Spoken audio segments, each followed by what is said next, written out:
Hello. Hello. तो good morning to all students.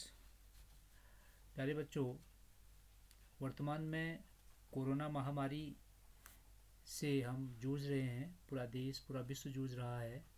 ऐसी स्थिति में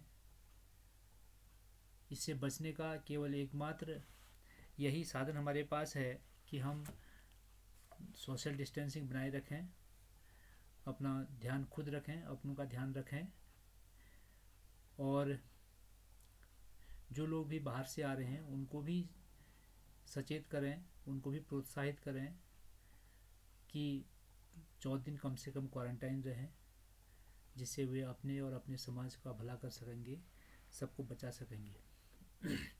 ऐसी स्थिति में हम लोगों का पढ़ाई का ये वैकल्पिक माध्यम चल रहा है। आशा है आप सभी लोग पढ़ रहे होंगे, इससे लाभान्वित हो रहे होंगे। इसी आशा और विश्वास के साथ आज हम शुरू कर रहे हैं मांग की कीमत लोच के जो प्रश्न हैं, जो न्यूमेरिकल क्वेश्चंस हैं उसके, उनको हल कराएंगे। पहले भी मैंने हल कराए थे आपको, जब लेक्चर चल रहे थे, पाठ चल रहा था, उसमें भी एक दो क्वेश्चन कराए हैं। अब मैं आज किताब के क्वेश्चन हल करा रहा हूँ। कुछ बच्चों की क्वेरी थी, पूछ रहे थे कि समझ में नहीं आ रहा है जो हल करा के भेजे हैं, तो मैं दोबारा करा रहा हूँ, ध्यान देंगे।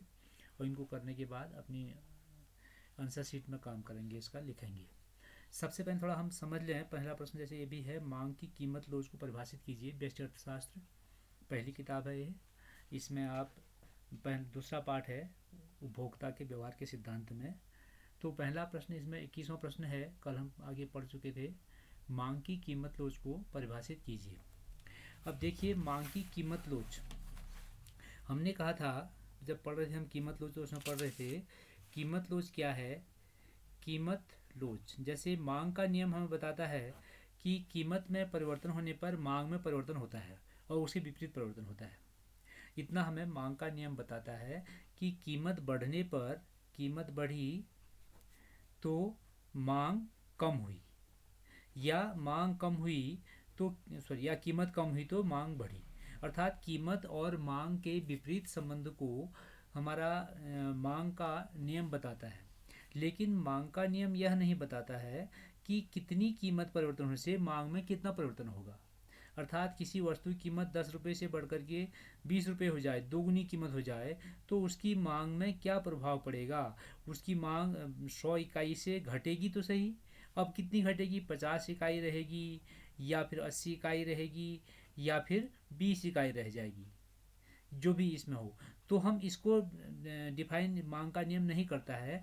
तो जो मांग की कीमत लोच है, इसी चीज़ को डिफाइन करती है, इस चीज़ को व्याख्या करती है कि कीमत में होने वाले आनुपातिक परिवर्तन, कीमत में होने वाले आनुपातिक परिवर्तन के फलस्वरूप मांग में होने वाले आनुपातिक परिवर्तन के अनुपात को हम मांग की कीमत लोच कहते हैं।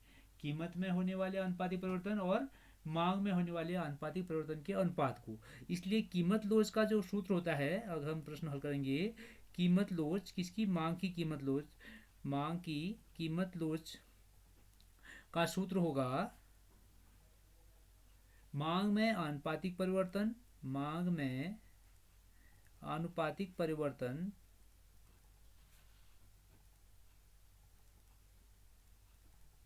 बटे कीमत में आनुपातिक परिवर्तन, कीमत में आनुपातिक परिवर्तन। ये मांग की कीमत लोच का सूत्र है। कहीं पर प्रतिशत परिवर्तन, ये जो शब्द है आनुपातिक, इसको कहीं पर प्रतिशत भी लिखा होगा तो एक ही बात है, प्रतिशत परिवर्तन भी लिख सकते हैं इसको हम, प्रतिशत परिवर्तन। ठीक है। मांग में आनुपातिक परिवर्तन बटे कीमत में आनुपातिक परिवर्तन जो आएगा, उसको हम मांग की कीमत लोच कहेंगे। अब मांग में आनुपातिक परिवर्तन कैसे निकालेंगे, उसके लिए हमारे पास है जो हम अगर हम पहले की मांग माना हमारे पास किसी वस्तु की कीमत है 5 रुपये, कीमत पर उसकी 20 इकाइयाँ मांग हो रही है, और 6 रुपये कीमत पर उसकी मांग 18 इकाइयाँ रह गई है। इस प्रकार से हम बात करें तो इसको हम P1, इसको P2 कहें, और इसको Q1, इसको Q2 कहें। अर्थात पहले की मांग Q1 और पहली कीमत P1, फिर बाद की मांग Q2 और बाद की कीमत P2। तो अगर हम परिवर्तन की बात करें तो डेल्टा क्यू कहते हैं हम इसको, अर्थात जो परिवर्तन होगा डेल्टा दिखाता है Q2 माइनस Q1 को हम डेल्टा क्यू कहेंगे। अर्थात डेल्टा क्यू कितना हुआ यहाँ पर 2 हुआ, हालांकि माइनस में आएगा वो, लेकिन हम अभी माइनस साइन छोड़ देंगे इसमें। मांग की कीमत लोज हमेशा माइनस में ही आती है, कहीं किताबों में मिलेगा कि ये सूत्र में ही माइनस लगा देते हैं ताकि वो प्लस में आ जाए, और कीमत लोज हमेशा ऋणात्मक आएगी। क्योंकि क्यों होगा ये? क्योंकि दोनों का विलोम संबंध है, कीमत बढ़ने पर मांग कम हो रही है, मांग कम होने की कीमत घटने पर मांग बढ़ रही है, इसलिए। तो ये क्यू जो डेल्टा क्यू हो गया ये, इसी प्रकार से हम पी की बात करें तो डेल्टा पी हमारे पास हो जाएगा 6-5, अर्थात P2 माइनस P1 बराबर 1, डेल्टा पी हो गया 1। अब प्रारंभिक पी ये है हमारे पास, इसको हम P1 P2 भी कह सकते हैं।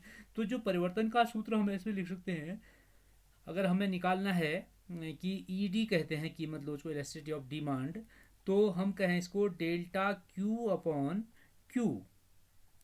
फिर ये डेल्टा क्यू अपॉन क्यू क्या है?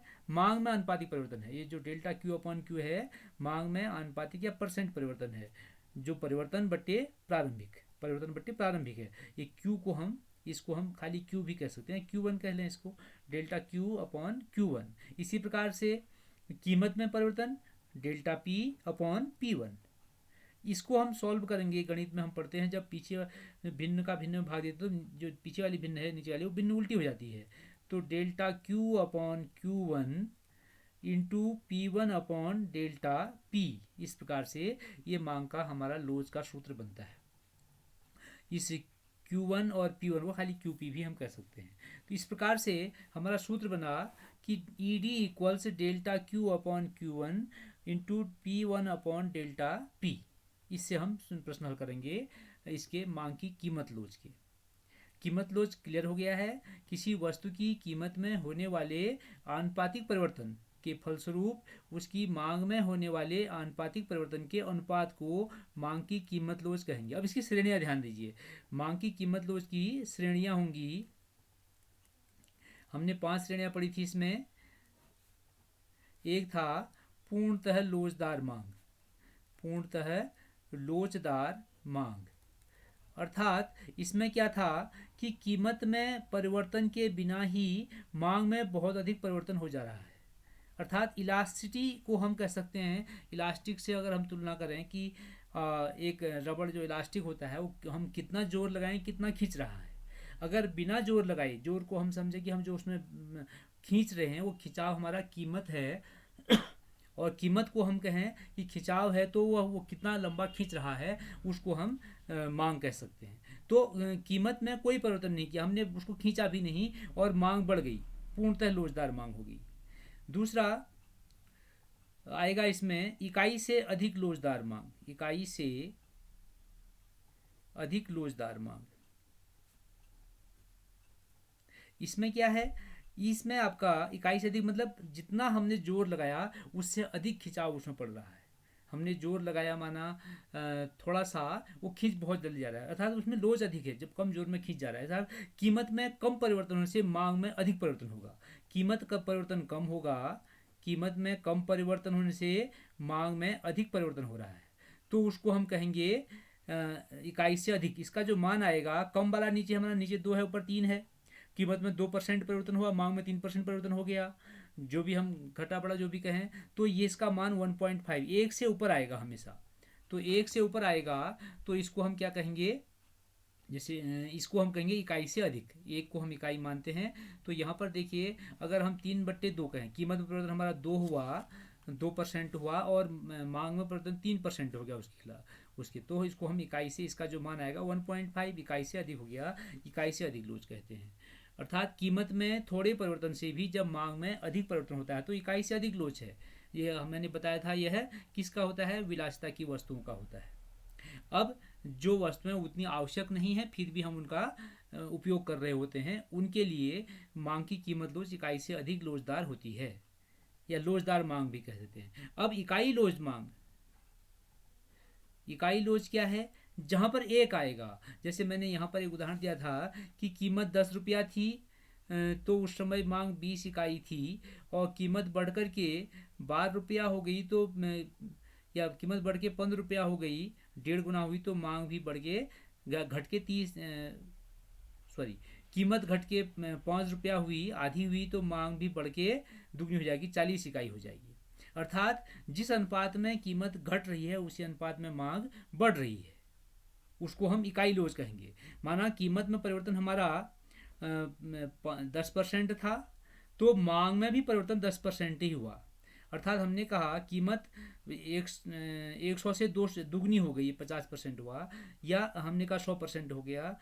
क्यों कीमत हमने कहें कि कीमत बढ़ कर के दुगनी हो गई तो मांग घट के आधी रह जाएगी, या हम कहें कीमत घट के आधी हुई तो मांग बढ़ के दुगनी हो जाएगी, इसको हम इकाई लोज कहें, इसका मान 1 आएगा। ये सामान्य वस्तु में होगा। अगला इसके बाद इकाई से कम लोज, इकाई से कम लोज की बात करते हैं। इकाई से कम लोज की हम बात करें या बेलोजदार मांग की बात करें, तो इसमें क्या आएगा, इसको बेलोजदार भी कहीं लिखा होगा, बेलोजदार। इसका जो वैल्यू आएगी 1 से कम आएगी, अर्थात कीमत में बहुत अधिक परिवर्तन कर दिया, मांग में उतना परिवर्तन नहीं हुआ। कीमत हमने बढ़ा करके दुगना कर दी, 10 रुपया कीमत थी उस समय, मांग हमारी 100 इकाइयाँ थी, कीमत हमने 20 रुपया कर दी, तो मांग घटी तो सही, लेकिन 99 या 90 इकाइयाँ हुई।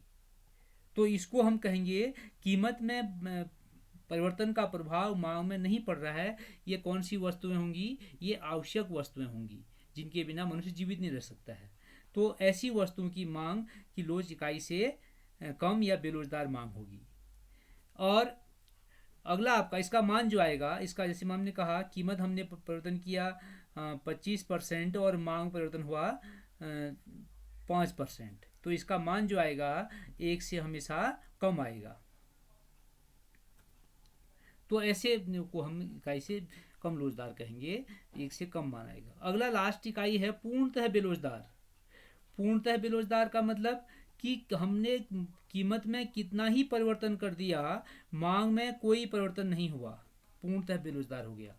कीमत में हमने बहुत अधिक परिवर्तन किया, मांग में कोई परिवर्तन नहीं हुआ, तो वह पूर्णतः बेलोजदार मांग है। वहाँ पर आपका कीमत में परिवर्तन हमने किया 2%, मांग जितनी थी उतनी रही, मांग में 0, तो इसका मान 0 आएगा। और इसका बदलना था, इसमें हमने कीमत परिवर्तन नहीं किया लेकिन मांग बदल, कीमत परिवर्तन 0 है, मांग में 10% परिवर्तन हो गया, तो इसका अनंत आता है। ये अनिश्चित है, इनडेफिनिट कहते हैं इसको, इनडिफाइंड कहते हैं, डिफाइंड नहीं है अभी। तो ये मांग की लोज और उसकी श्रेणियां थी। अब हम प्रश्न हल करते हैं किस प्रकार से। देखिए प्रश्न कौन सा है, पहला प्रश्न हमारे पास है, एक वस्तु, किताब प्रश्न देखेंगे पहले। एक वस्तु की मांग पर विचार करें, 4 रुपये कीमत पर उसकी 25 इकाइयों की मांग है। कीमत 4 रुपया, तो उसकी मांग 25 इकाइयाँ हैं। मान लीजिए वस्तु की कीमत बढ़कर 5 रुपया हो जाती है, तो परिणाम स्वरूप वस्तु की मांग घटकर 20 इकाई हो गई। तो कीमत लोच की गणना करनी है। हमने यह भी बताना है इसमें कि किस प्रकार की वस्तु होगी। अब देखिए इसको,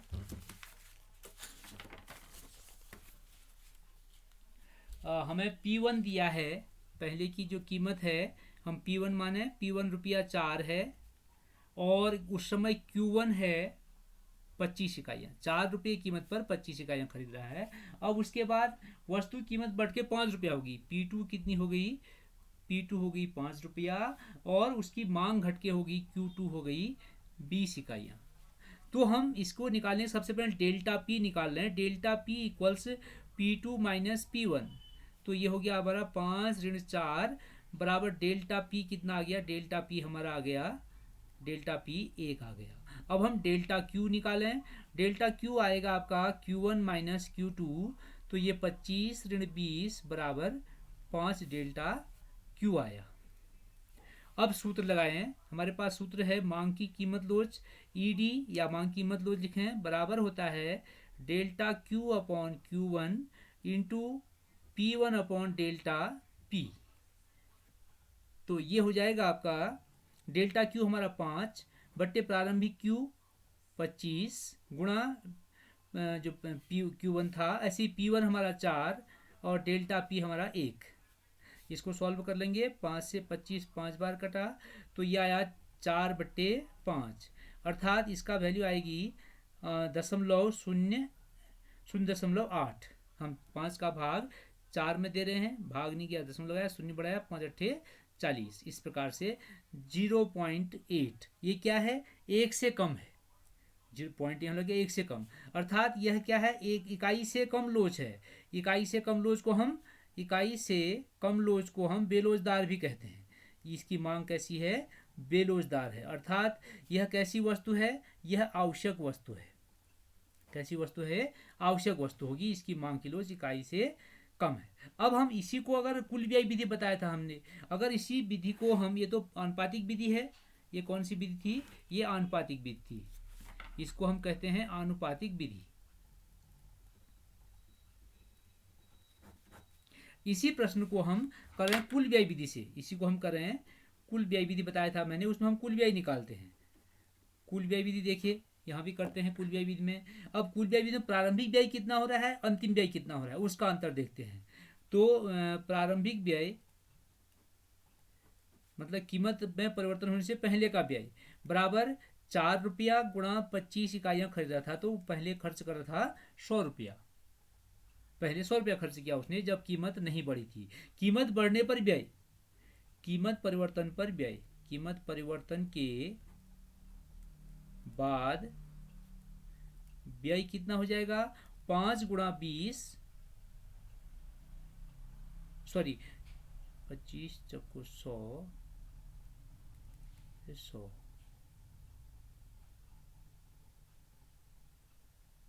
तो यहाँ इकाई आ रहा है, ये ध्यान दीजिए 25, ये आपका P1 4,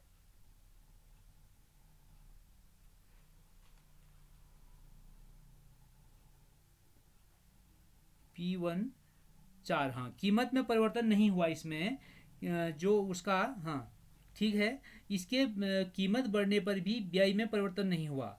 कीमत बढ़ने पर जब व्यय में परिवर्तन नहीं होता है, कीमत घटने पर व्यय में परिवर्तन होता है, इसको हम बेलोचदार मांग की श्रेणी में लाते थे। आप कुल व्यय विधि में देखेंगे कि कुल व्यय विधि कैसे निकाले थे हम, अगर कीमत में परिवर्तन होने पर उस पर व्यय में परिवर्तन हो जा रहा है, तो व्यय में परिवर्तन हो रहा है तो वह लोचदार है, और कीमत में परिवर्तन होने पर व्यय में परिवर्तन, यह आपकी व्यय फिर भी उतना ही है, तो वह बेरोजगार मांग होगी।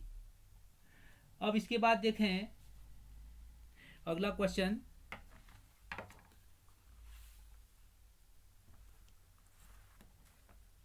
अब यहाँ थोड़ा सा चेंज कर दिया क्वेश्चन को। मान लीजिए किसी वस्तु की मांग की कीमत लोच, इसको, हाँ प्रश्न नंबर 23 को हम बाद में हल कराएंगे, क्योंकि ये प्रश्न आपके समझ में ऐसे नहीं आएगा, ये मैथमेटिकल क्वेश्चन है, थोड़ा क्लास में जब आएंगे तब बताएंगे इसको हम।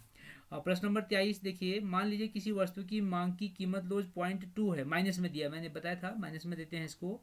यदि वस्तु की कीमत में 5% की वृद्धि होती है तो वस्तु की मांग के लिए कितने % कमी आएगी। अब हमारे पास सूत्र सीधा है, इसमें कौन सा मेन सूत्र लगेगा, इसमें हमें दिया है कीमत लोच। अगला क्वेश्चन हमारा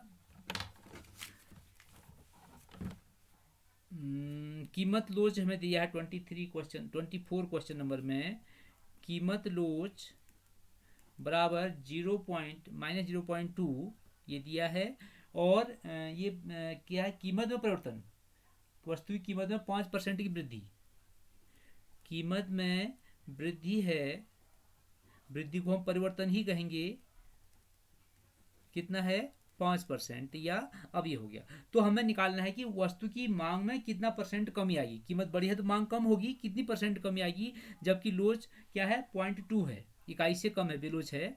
तो हम इसमें लिखें कीमत लोच का सूत्र, हमारा जो सामान्य सूत्र है रहेंगे, कीमत लोच बराबर होता है मांग में प्रतिशत परिवर्तन, मांग में प्रतिशत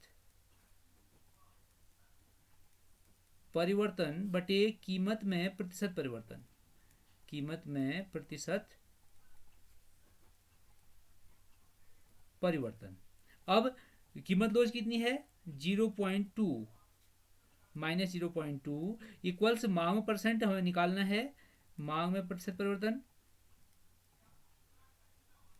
प्रतिशत परिवर्तन, इसको हम x भी मान सकते थे, या हिंदी जैसे लिखिए, ये 5% है, तो ये 5 यहाँ के मैथ में करते हैं, यहाँ की गुणा होगा, यहाँ गुणा होगा, तो ये हो जाएगा मांग में प्रतिशत परिवर्तन मांग में प्रतिशत परिवर्तन बराबर क्या होगा 0.2 इंटू 5, माइनस में है माइनस लेते रहें तो ये हो जाएगा आपका 1.0 माइनस का, अर्थात 1% कीमत में कमी होगी।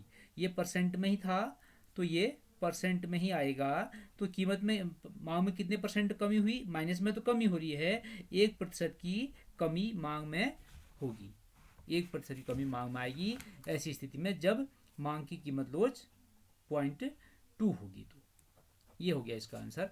आगे देखें।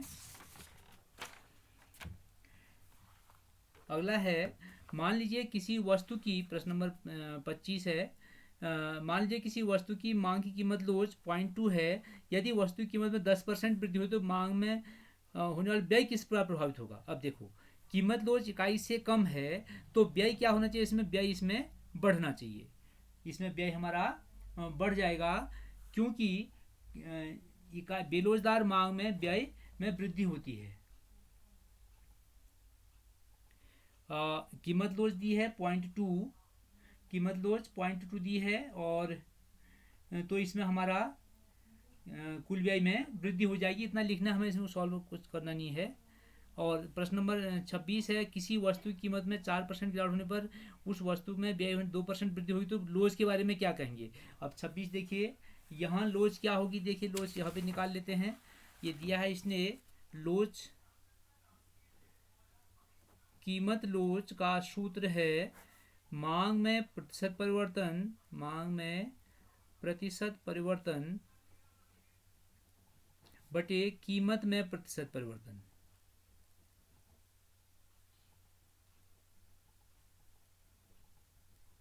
अब हमें दिया है मांग में प्रतिशत परिवर्तन, दिया हमें कितनी, मांग में कितनी गिरावट हुई 4%, कीमत में 4 और उसमें मांग में 2% वृद्धि हो गई, तो 2/4 बराबर 1/2 बराबर 0.5। इसकी भी कैसी है, यहाँ भी जो ईडी है, जो मांग कीमत लोच है, 1 से कम है, इकाई से कम है, तो यह भी क्या होगी, बेरोजदार होगी। यह भी मांग की कीमत लोच यहाँ पर बेरोजदार होगी, मांग की कीमत लोच। और इसके साथ अगर हम कुछ क्वेश्चन और सॉल्व करना चाहें तो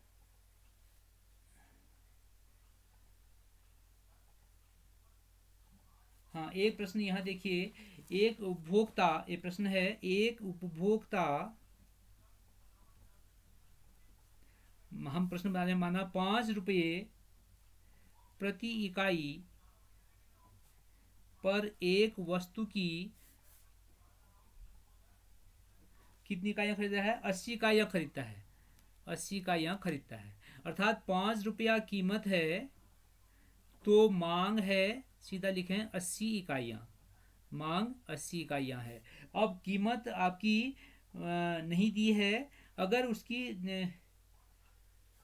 कीमत में परिवर्तन के बाद कीमत में परिवर्तन हुआ तो उसकी मांग हो गई घट करके 64 इकाइयाँ।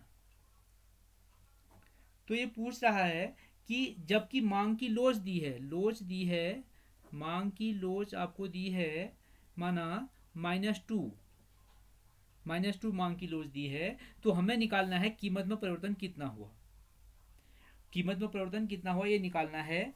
और उसके बाद फिर हम उसको सॉल्व करेंगे कितनी कीमत पर। तो हमारा आएगा मांग की कीमत लोच ईडी बराबर delta Q upon Q1 into P upon delta P upon P1। ये हमारा P1 है और ये हमारा Q1 है जो पहले दिया होता है।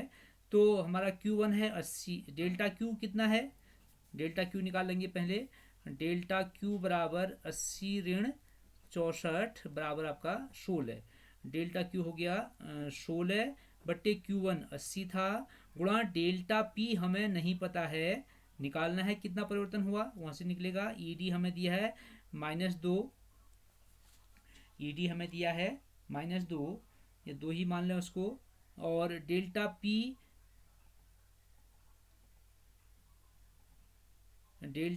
नहीं दिया है, P1 हमें 5 दिया है, पहले का 5 था, और डेल्टा P हमें पता ही नहीं है हमें परिवर्तन कितना हुआ, तब उसके बाद हम डेल्टा निकालते।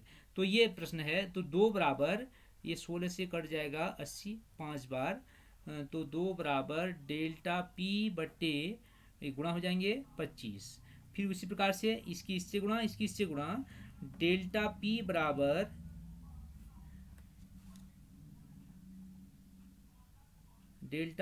बराबर हो जाएगा आपका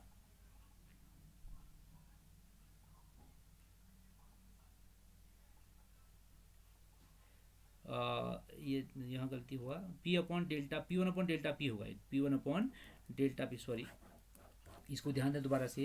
ई डी इक्वल सूत्र होगा हमारा delta Q upon Q one into P one upon delta P होगा। तो ई डी 2 है, 2 ई डी पर हमारा डेल्टा क्यू 16 आया, 16 बट्टे पहले का क्यू हमारा 80 था, गुणा पी वन हमें दिया है 5 बट्टे आपको दिया है आपका ये डेल्टा पी हमें नहीं पता है कितना हो जाएगा, तो ये कटेगा आपका। तो 2 बराबर हो जाएगा 16 पंचे 80 और 5 से 5 कट जाएगा 1 बट्टे डेल्टा पी। अब हम गुणा करें तो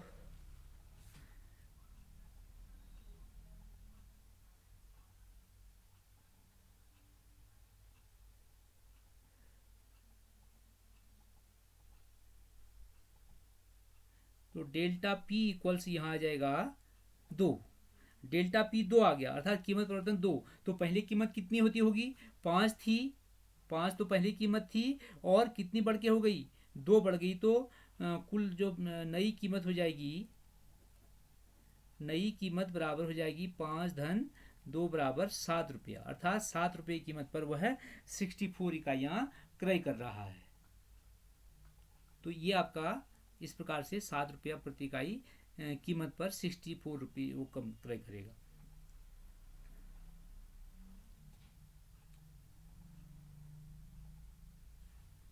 इसी प्रकार से अगर हमें कुल व्यय विधि से सॉल्व करना हो प्रश्न को, तो कुल व्यय विधि में हम देखते हैं कि किसी वस्तु के पहले कितना व्यय हो रहा था और बाद में कितना व्यय हो रहा है। अगर कुल व्यय बढ़ रहा है, वस्तु की कीमत घटने पर या कीमत बढ़ने पर कुल व्यय बढ़ रहा है, तो हम कहेंगे उस वस्तु की मांग बेरोजगार है, क्योंकि लोग उस वस्तु की कीमत बढ़ने पर उसकी मांग में कमी नहीं कर रहे हैं, बल्कि कुल व्यय बढ़ रहा है। अगर कुल व्यय घट रहा होता है तो हम कहते हैं वस्तु की मांग कैसी है, वस्तु की मांग की लोजदार है, क्योंकि जैसे ही कीमत बढ़ी तो लोगों ने उसकी बहुत सारी इकाइयाँ कम कर दी खरीदना, तो कुल व्यय कम हो जाता है।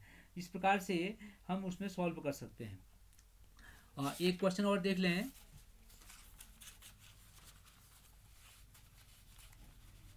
जैसे हमें दिया है, माना एक वस्तु की कीमत 8 रुपये प्रति इकाई है और उसकी मांग 600 इकाई है। कीमत है और मांग है, इस पर सारणी डालना शॉर्ट में, कीमत है 8 रुपये प्रति इकाई और उस समय उसकी इकाई मांग है 600 इकाइयाँ। इसी कीमत 25% कम हो जाती है।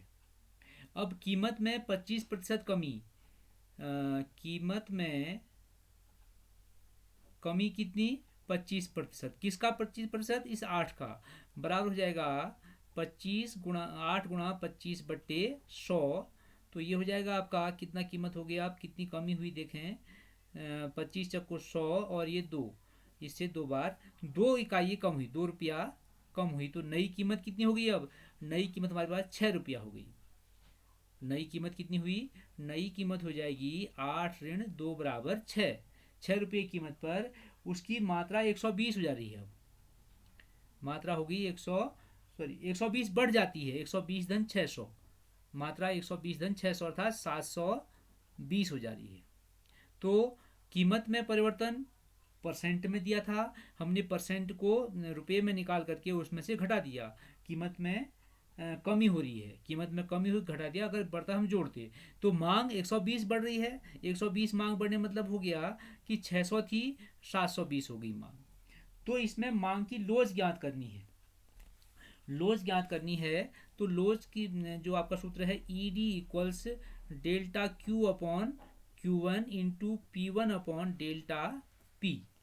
अब हमारे पास डेल्टा क्यू कितना परिवर्तन है, डेल्टा क्यू 120 का परिवर्तन से दिया है, 120 परिवर्तन है, 120 बट्टे का कितना था 600 गुणा P1 कितना है हमारा, पहली कीमत कितनी थी 8, डेल्टा पी कितना परिवर्तन हुआ 25%, या हमने निकाल 2 रुपया, ₹2 परिवर्तन हुआ है, ₹2 परिवर्तन हुआ है, और ये पहले इतना था। तो ये हो जाएगा आपका